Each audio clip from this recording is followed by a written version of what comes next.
name is Jenny. I'm going to do a persuasive speech today on the U.S. needs of food reform.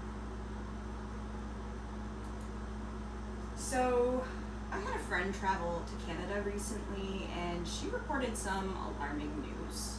And basically what she reported was that in Canada, the food there was higher quality. And what she said was that the ingredients list there for the same foods was a lot shorter. So they put a lot less stuff in the food in Canada than they do here.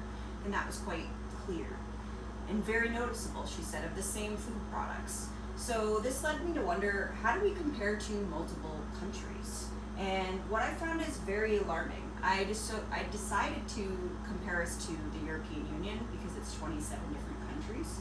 And what I found is the U.S. is lacking in food standards compared to European countries. And the U.S. is currently experiencing multiple negative effects because of this. So higher obesity rates, increases in colon cancer, increases in gluten and dairy sensitivity, and in order for the benefit of our health, we really do need change.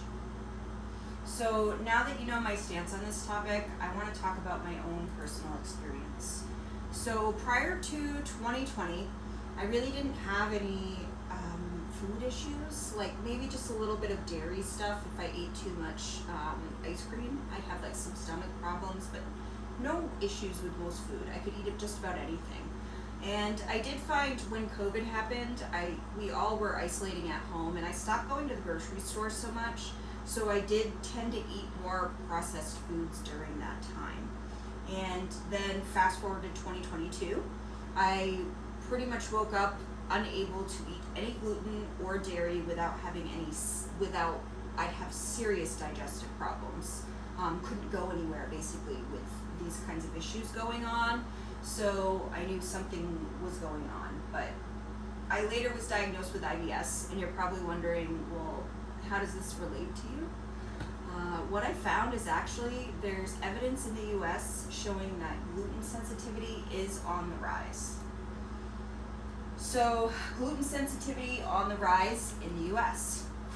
What I found is, according to Mom's Place glutenfree.com, gluten sensitivity is on the rise. And what Mom's Place was referring to was a study done by the Mayo Clinic showing this. Now, I could not find that specific study, but I did find a video on the Mayo Clinic website actually called Celiac 101, an overview by John Murray, who's a gastroenterologist for the Mayo Clinic in Rochester, Minnesota. And what he said was that celiac, once considered very rare, but now in the last 10 to 15 years has become more common. People in the US diagnosed 20 times more often than 30 years ago. So basically he's saying the same thing. It's becoming a lot more common, and it was once rare, but now it's not. And I think we all kind of have noticed that. At least some of us know one person or have heard of somebody with a gluten issue, and I think it's becoming more and more prevalent. And in all honesty, after hearing this evidence, I thought back to my own personal experience. So after I started having GI problems, I got tested for celiac and it came back negative. Well, I went back to the doctor's office because I'm still having issues, and what they said, the nurse told me that her daughter was actually having gluten issues suddenly too. And she found that if they purchased things that were imported from Europe or Italy, pasta and things like that, her daughter could actually eat that stuff.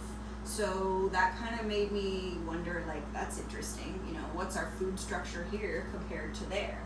So I actually went ahead and compared the US versus European food structure, and before this I really didn't know what that food structure was. So here in the US we actually used a generally recognized as safe system.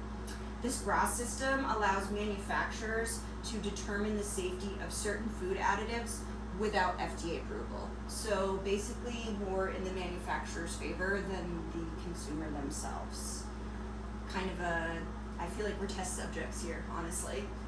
The European Union, it's European Food Safety Authority, EFSA. So this enforces food regulations on 27 countries, and ANSI.com claims it uses scientific standards for food safety, which provides a more precautionary approach. So if uncertain of food safety, manufacturers can have food restricted or banned until they actually prove it safe. So probably the better method to go. So you're wondering, well, clearly there's difference in regulations and standards, but like, who cares? Why is this needed? Why do we need better standards, even if the food is lacking? Well, I actually believe there's a lot of negative impacts associated with the health of people here in the US because of our food standards. So one thing I found as far as us compared to the European Union is that here in the US, we eat a lot more processed foods than they do in Europe. And over in Europe, the food culture is more focused on whole, natural, fresh ingredients. And in the US, we actually focus on high consumption of ultra-processed foods here. And this high consumption of ultra-processed foods is really bad. I actually found that this causes some health problems here. And we can see that in statistics. So the consumption of high processed foods is actually causing an issue with obesity here in the US. I found that when we compared ourselves to the European Union, their eating habits and diet habits, they're a lot more healthier, and there is less rates of obesity there than here in the US. This chart actually is from the World Health Organization, thanks to Newsweek for providing the article. But clearly you can see their diet is creating healthier habits for them versus our diets aren't. Now, what I also found that obesity actually has a direct link to colon cancer. And here in the US, we have a rising number of young adults who are getting diagnosed with colon cancer. And what I actually found is that the National Library of Medicine comments on this and compares us to Europe. So in addition, we found that while the incidence of colorectal cancer in Europe was also increasing in young adults, the rate of increase in the US was significantly higher than that of Europe. This may be because the USA has a significantly higher incidence of obesity than Europe.